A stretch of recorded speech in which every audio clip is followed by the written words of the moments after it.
doggy. Right on, right on, right on. Rally as predicted. Told you with a recent triangle, we were going to continue the rally. For the triangle, I told you we were going to get the pivot rally. That's now happened. For the Fed pivot, I told you when we peaked in July, NASDAQ gap lower. It's going to eventually go back and fill that gap from July 16th. S&P would move to new highs.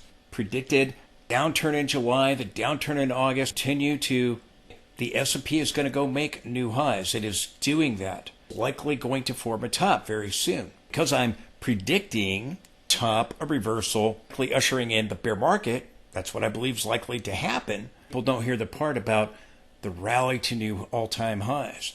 The NASDAQ going up and filling the gap at 20,400. They don't hear that part. Have selective hearing. Hear what I'm saying. I've been predicting a crash. I've been predicting a rally. And then now looking for a top, followed by a reversal. Eventually usher in a bear market that will eventually lead to a crash. Now, again, I told you sometimes you get an up day and a down day with the CPI and the PPI. They usually post. Usually it's a day apart. Now with the CPI, we're down. We're up with the PPI. I told you it could just be play out that way again. It did. Also, the Dow was helped with the banks and the S&P, the financials, the banking earnings, J.P. Morgan, Wells Fargo. We saw these rallies. J.P. Morgan is part of the Dow. See that yesterday, that again, that could help the Dow, and it did. The Dow was up 1%. The Russell was up better at 2%. The Dow outperformed the S&P and the NASDAQ.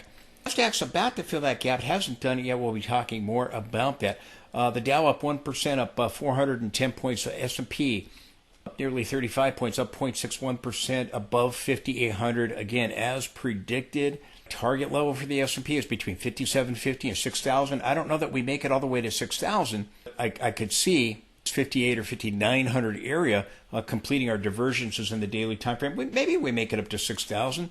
Again, the divergences are quickly coming to a conclusion. I don't think they're done yet, but they look like they're wrapping it up. So again, maybe the high 5,800, maybe we move on to 5,900. I don't know that we make it all the way up to 6,000. In that trend, that target level, again, the trend lines that I've talked about, the two trend lines I've talked about on the monthly chart. Trend lines going all the way back 100 years on the S&P 500 to the 1929 high. The NASDAQ was up 0.33%, was up over 2%, and the VIX still above 20 at 20.5 there, but it dropped back down 2.25%. We missed on the CPI yesterday, but I told you the headline number made a new low, the lowest level since 2021. Today on the PPI, but again, we get a rally. Well, the evidence is now showing the Fed is going to reach their target level at 2%. We're going to have this soft landing. You know, the experts out there telling us this, continuing to tell us this. And again, we know the recession indicators are flashing, and the recession indicators continue to be right over the decades. And I don't believe these recession indicators any day over these so-called experts or people on social media drinking the Kool-Aid. We're going to have this soft landing out of the Fed. It's fantasy land. Now, just quickly, we got the PPI wholesale inflation data again. A miss on the year-over-year numbers. I told you I was looking for a rally in all likelihood with the PPI, and we got it with the help of J.P. Morgan and the banks. Narrative is, the Fed's going to reach their objective target of 2%, have a soft landing, and all the propaganda surrounding that. Today, the narrative is, we got this, these fake jobs numbers. Inflation's ticking up. We're all going to die. I mean, it's just so, now the Fed's going to meet their target of 2%. We're going to have this, it's just amazing, these narratives. Again, we're going to have a recession is what's going to happen. It needs that to help deal with the inflation issue. Inflation's starting to tick back up. There's people that are saying, it's now started lowering rates. We're going to have this inflation tick back up like it did in the 1970s. Hearing people talk about risks of stagflation and so forth. But again, I'm not in that camp. I expect people that think, if they think that, that's fine. That's great. I know a lot of people that I respect that think that we're going to see inflation tick back up. I personally don't believe that. Saying it won't go back up some degree, but I'm not in the camp that we're going to see inflation go back up to new highs where we've seen it previously. The Fed needs a recession with this issue, and eventually I think that will help deal with it. Year over year, PPI came in 1.8, expected 1.6. The core 2.8 on a year over year basis. It was expected to be 2.6. So again, an uptick there. We get a rally. Initially, we had some volatility with it, and then we got a rally. And with the help of the banks, we had another winning week, the fifth winning week here on the S&P 500. Please support the channel with the link directly below. That allows me to be able to provide you this information. If you like the chart, if you like the indicators, please consider helping out. Money made on YouTube is through sponsors, the majority of it. I don't choose to do that. I don't want to sell you anything. I just ask that you partner with me. I'm just showing you the charts that I look at every single day, and I look at a lot of charts every day. Please follow the link below. It'll take you to a secure site. You can donate any amount you want or make a recurring donation. If you could take the time to help out, I would really, really appreciate it. I will be making a Sunday video. Likely post it Sunday morning, 7 a.m. Eastern Time. If I don't have it up in the morning, which I'm going to try, I will have it up by Sunday afternoon. I will my best to get it up in the morning. Have some things I'm doing this weekend, so I wanted to just give you that heads up. So check back Sunday morning, and if it's not there, check back later in the afternoon. I have other charts that I can't fit into this video share with you. And thanks, this is not the time to be falling asleep at the wheel. Very good chance we're going to break the winning streak next week. In the weekly, our 5-week winning streak, likely going to happen next week. Very good chance of it. Talking about the divergences on charts like this with momentum, charts you need to see. Check back Sunday morning, 7 a.m. Eastern Time. If it's not there, check back a little bit later in the afternoon. Talk quickly, the first cut, what happened compared to right now, because again, we're in that window guideline. If you're looking for a fortune teller, you're in the wrong place. It's a guideline. Again, we had in 2001, the top already happened. We dropped 19.5%. We got the first cut January 3rd, 2001.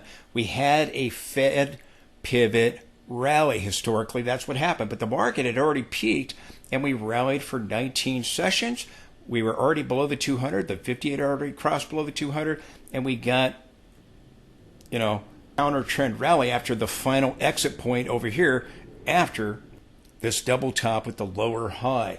It went about 4 weeks. I've been talking about a guideline of about 3.5 to 4 weeks after the Fed pivot, which means they cut rates, which I've talked about. I told you I've been predicting a rally to new all-time highs on the S&P and the nasdaq to go back and fill the gap. The S&P is at new all-time highs, going up to my target levels. We're just under the gap fill there on the nasdaq. It's likely going to do it early next week. I have to do it. I could be wrong about that. My guess is it's going to do it. Now, this went for 19 sessions, and then the crash resumed. We ended up dropping not 19.5%, but 51%. The crash resumed. 2007, it was associated with the top. In 2001, we had already peaked and sold off by nearly 20%.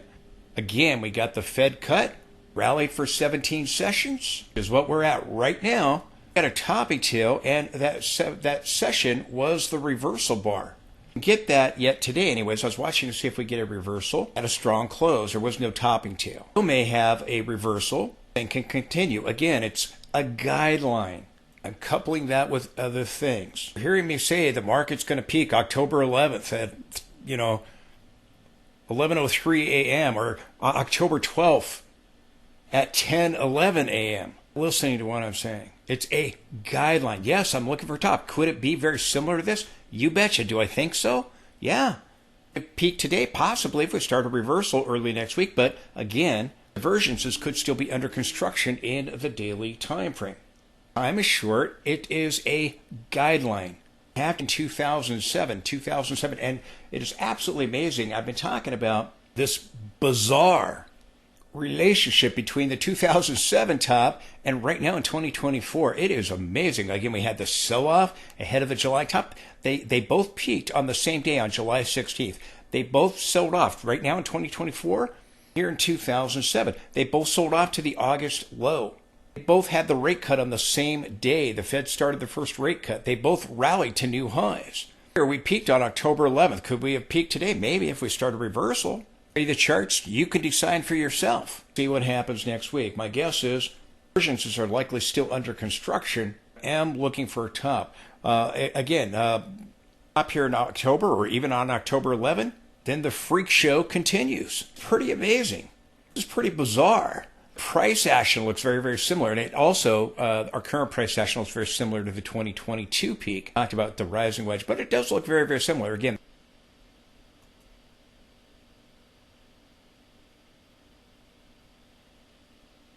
had September 18th. I told you leading up into there. I told you after. I told you now, up until right now. Before, during, and after.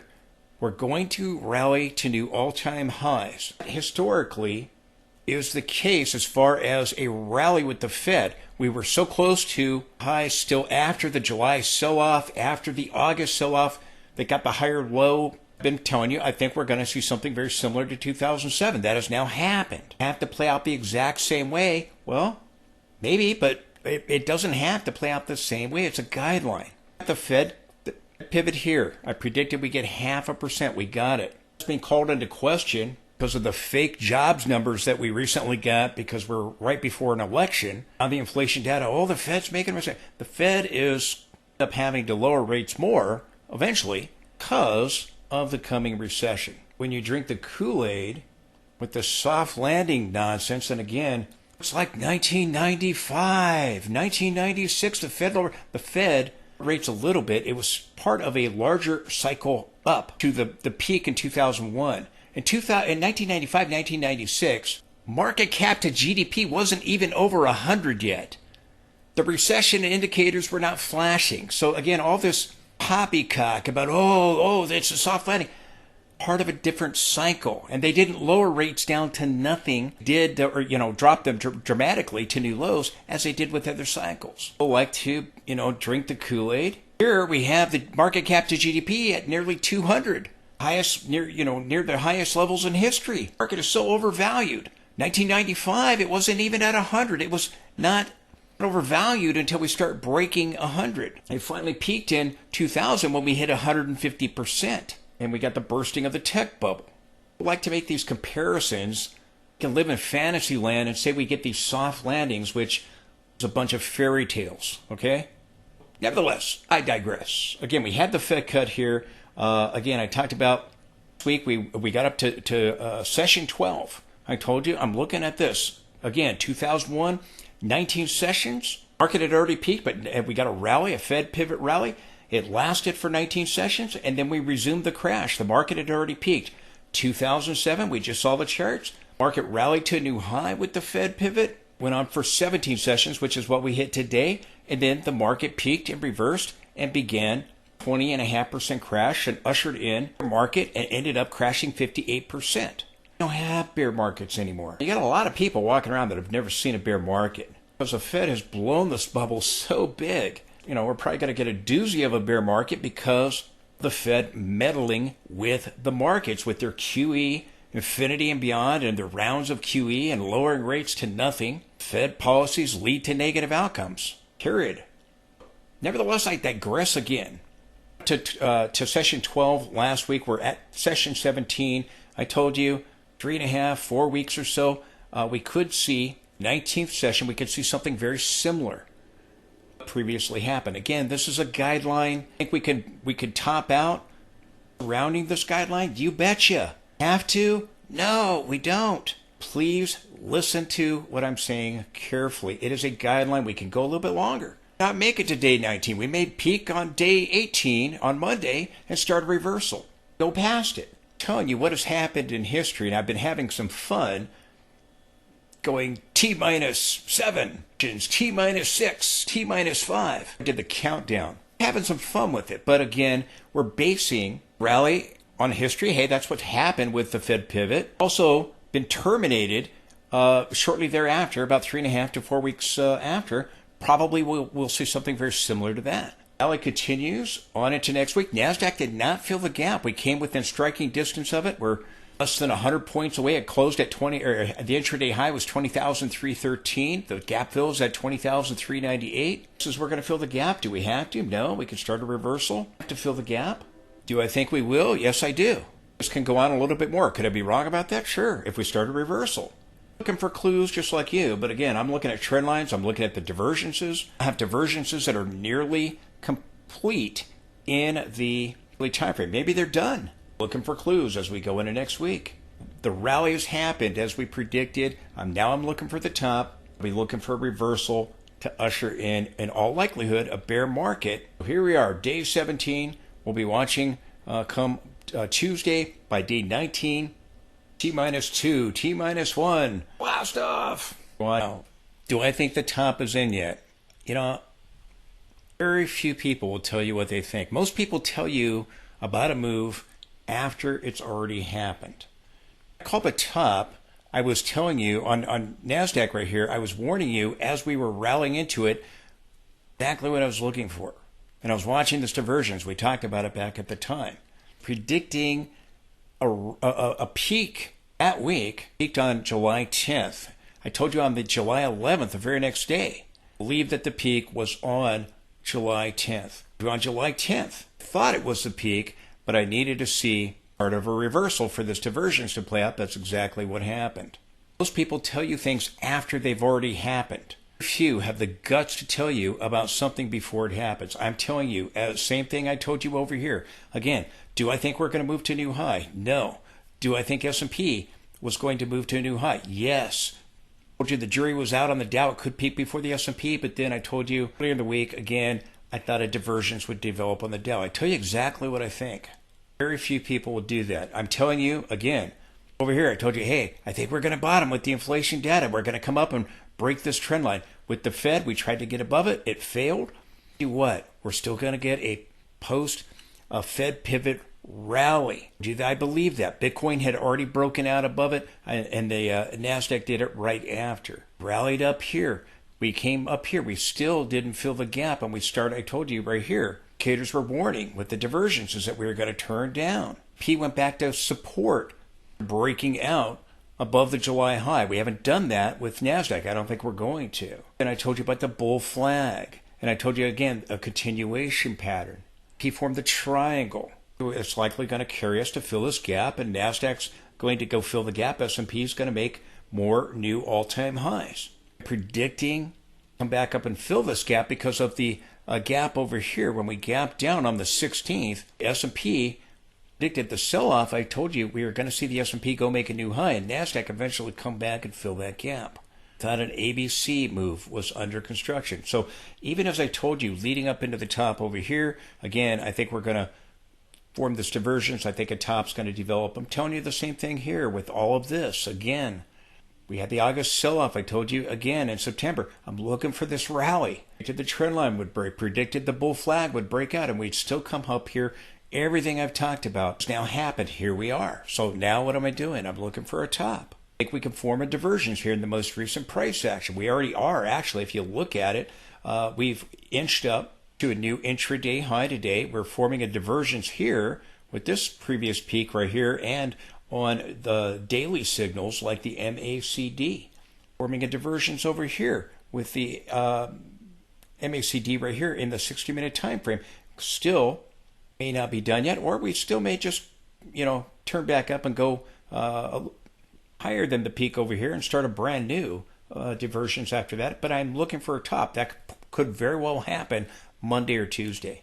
I think we peaked on the 11th on Friday. Probably not. Why? Because, again, my guess is we're going to see this gap filled either on an intraday basis or on a closing basis, and we didn't quite get there. Do we have to fill it? No. Could I be wrong on that? Yes. I have the guts to tell you exactly what I think, just like I told you over here when I called the very day of the top here, warning you about it, and then confirmed it on the 11th, the very next day. I told you, hey, I think the top is in. Again, I'm telling you, I think we're about to get a top here.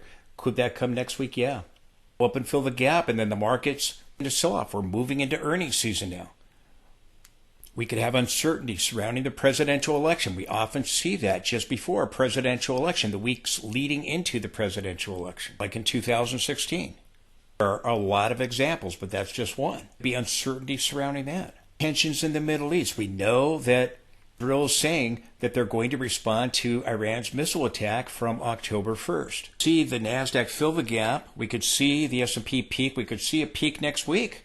Saw the peak on Friday and we start the reversal. S&P and NASDAQ still goes up and S&P doesn't. It can happen. It can play out a number of different ways. No, tensions in the Middle East are escalating. Now, these geopolitical issues, as I say, they rattle markets. Other times they don't. Sometimes you get a knee-jerk reaction. Sometimes they rattle markets for a little while. Other times markets ignore them. We simply don't know. But this could have the ability, the catalyst, where we see next week Israel respond. When Israel responded last time to the missile attack from Iran, he escalated the issue and only struck one target. This time it's not going to be that way. So again, there's concerns about a regional war. That could rattle markets. There's concerns that, well, when if they start striking the oil facilities or the nuclear facilities, rattle markets, if they strike the oil facilities, could see an oil shock or a spike in oil. Know that those will be the intended targets or not, simply don't know. But I'm just telling you, this has the ability to be the catalyst that could rattle markets,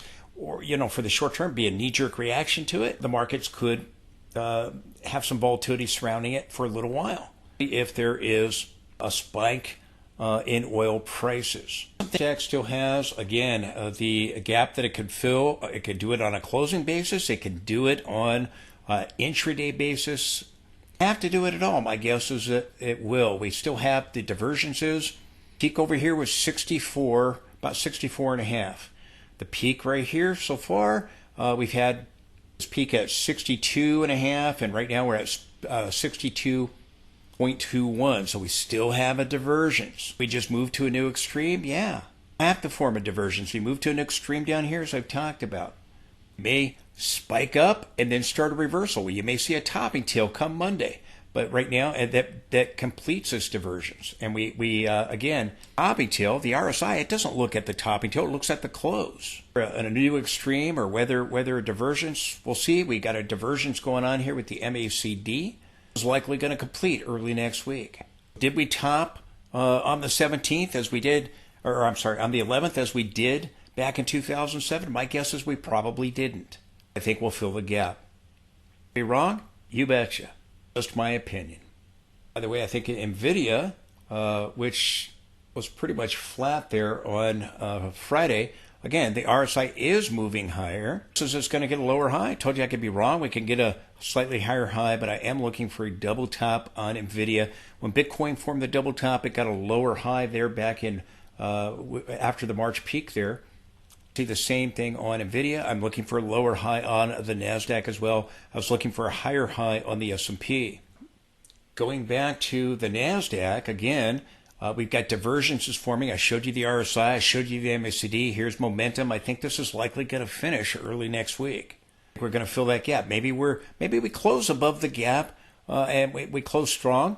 We're going to close above it, above the 20,398 area. We have an intraday push. Again, unfold a couple different ways. I don't know the future. You don't know the future. But we're looking at resistance. And again, it's likely that we're going to see these divergences complete a reversal, a top and a reversal here. This is we won't make a new high. So again, information to try to put it all together, educated decisions.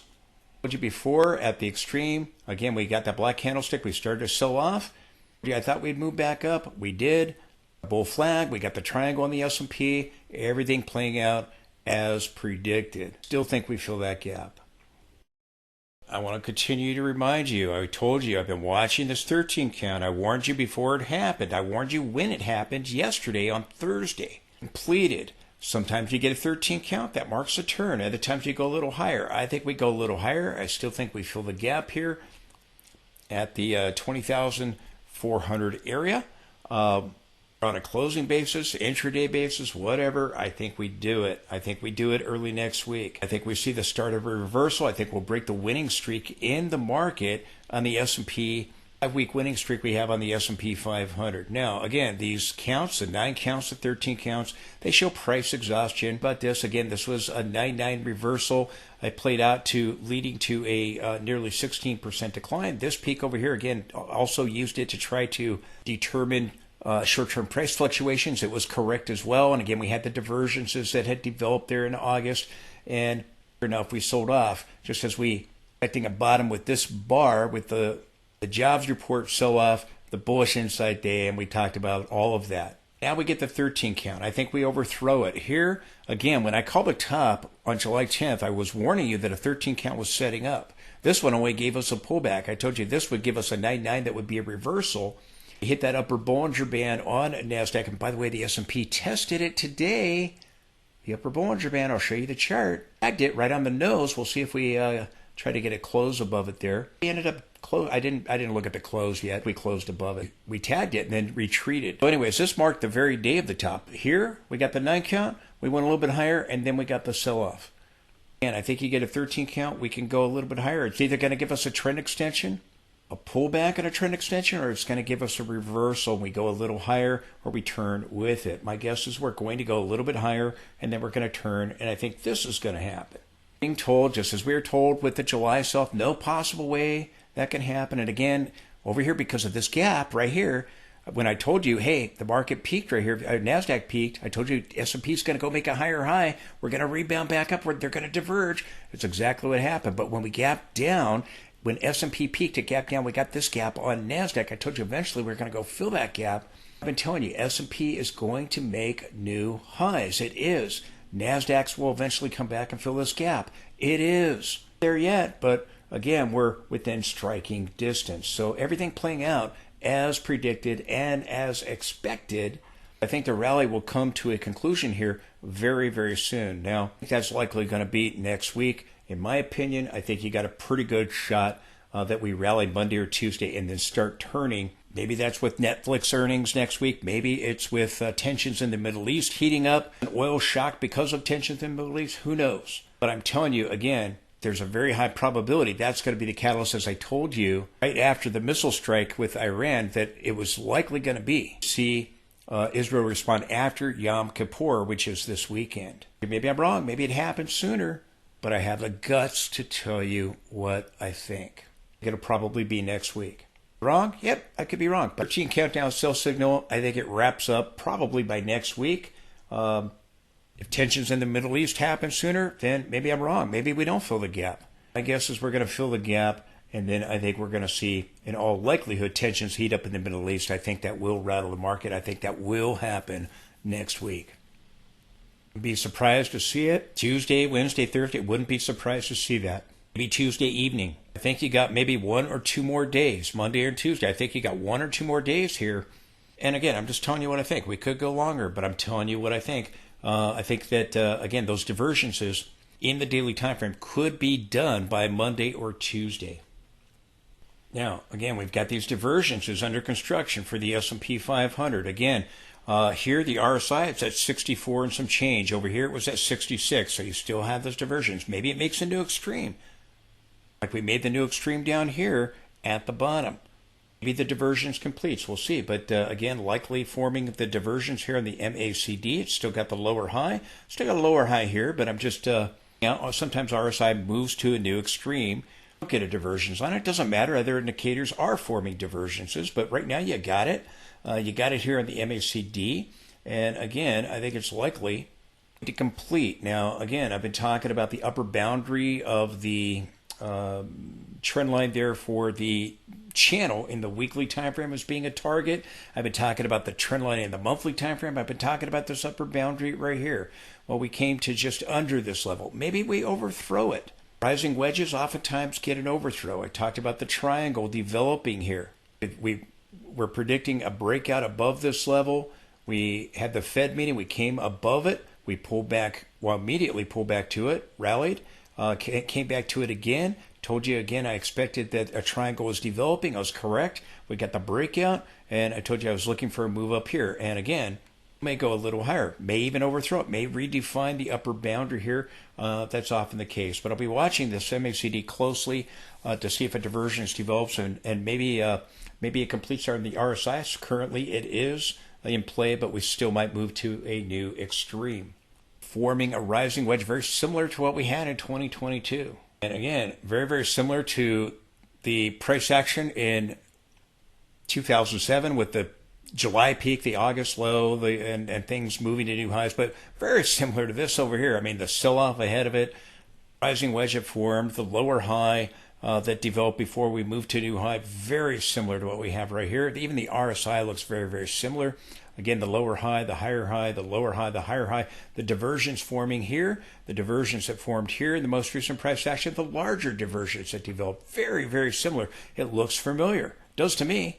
So I think we're wrapping up this, and my trend line kind of moved. Sometimes this program, your trend lines move on you. We're just under the upper boundary there. We wrapped it up here on Friday. My guess is we're probably going to go into Monday or Tuesday and fill that gap on NASDAQ, and then I think that this is going to start to play out at some point next week. Again, told you I was looking for a top, very similar to what happened the last couple of Fed pivots that ushered in those bear markets. Market began to price in recession as the Fed began to cut to combat a recession. Markets moving to new highs back in July.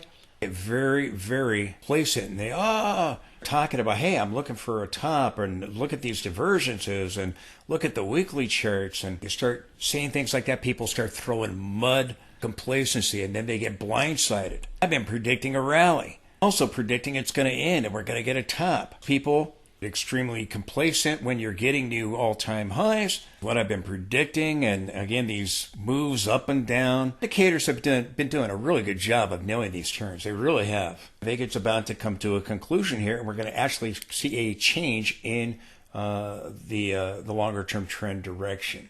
Signals are still bullish. My signals are still bullish, and that's why, again, I've been predicting these rallies on the NASDAQ and the S&P. Again, the 60-minute charts, again, I told you, the triangle came right back to the support level right here from our July peak, our divergence there. We had these divergences give us some volatility here, back to support.